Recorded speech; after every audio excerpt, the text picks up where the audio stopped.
How would you draw a picture of your mind? You might sketch your brain, but that really doesn't depict your consciousness. You are something more than the material between your ears. One of the most basic things in life is that you know you exist. Your senses tell you things about the world, and you have emotions that go along with them. It's clear that you are you, and everything else is other stuff. You have been aware of that your whole life. Then why is it that scientists can't tell you what you are made of? I don't mean your body. They can tell you all kinds of things about that. They can measure the electrical pulses in your brain and tell you that something is happening. But they can't tell you anything about the you that is attached to or inside of your body. Concerning the most basic thing of life, science falls short. There is a relationship between your mind and the molecules of your body. In this video, I'm going to give you insight into that interface.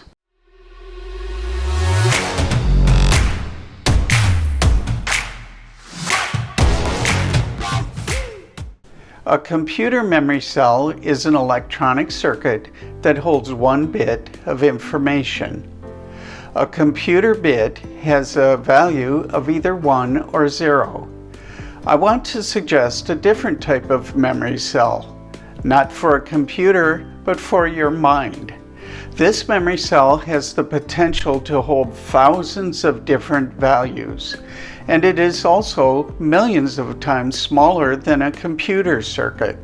I'll call it a molecular memory cell. The information it holds isn't in an electronic circuit, but as the name describes, in molecules. I'll use only 8 molecules to represent it, albeit the reality is probably millions. The memory cell holds one bit of information of your mind. The cell is super information dense because the molecules have a very complex combination of energy states. For example, each molecule has 3 rotational motions, referred to as pitch, roll, and yaw. Also, they have translational movement in the X, Y, and Z dimensions of space. The molecules have values for electronic states and vibrational frequencies too. Thus, just one set of 8 molecules contains tons of information. So let's see how it might work. Imagine your spouse running toward you.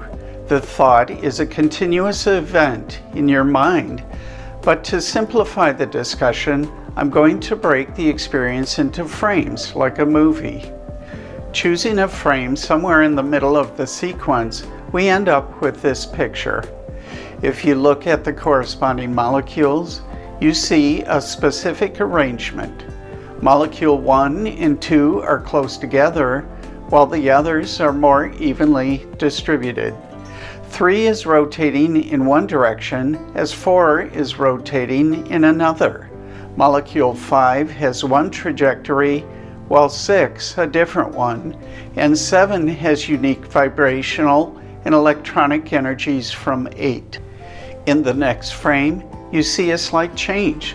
For example, his foot has moved relative to the ground.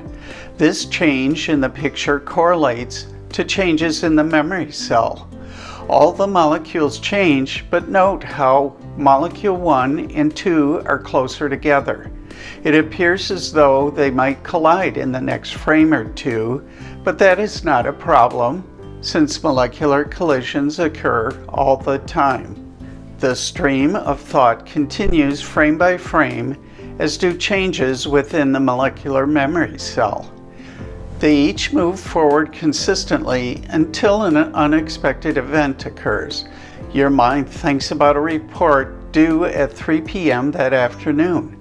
Now a fresh stream of thought begins, and a new molecular cell comes into play. It's located in a different place in your brain from the running spouse information. It holds details about the report's contents, its appearance, and even your feelings about it. After thinking about the report, you then think about getting a snack or walking down the hall to stretch your legs. Both ideas also induce molecular memory cells into action. For every stream of thought, there are really many memory cells involved. They exist in sets and are invoked when any new stream of thought begins. The molecules throughout your brain change as the thinking moves forward. This molecular mind model raises some interesting questions. First, are the molecules moving your mind, or is your mind moving the molecules? The short answer is both are happening. It is an oscillating process. Look at the running spouse example. When you desired to think about your spouse running, your mind accessed and initiated a molecular sequence in your brain. Your mind was the causal agent. Subsequently, the molecules produced an experience for your mind. You could see your spouse's movements and maybe even experience feelings of love toward him. It is as though the molecules had momentum of their own and your mind flowed with it. The molecular sequence automatically flowed until you desired to think about something else. For example, the report that was due that day. Your mind focused on the new event and new molecular sets came into play. The vividness of any experience depends on the level of your mental focus. If you intently concentrate on an event, your mind's experience is more real to you. In the example of the runner, you might see the color of the Puma logo on his shirt or the jewelry on his arm. Another question comes up as you think about this molecular mind model. Are you separate from the molecules, or are they part of you? Are you and your brain the same thing? Honestly, I'm still thinking about that question, and I'd love to hear what you believe. Keep thinking, and I look forward to your feedback.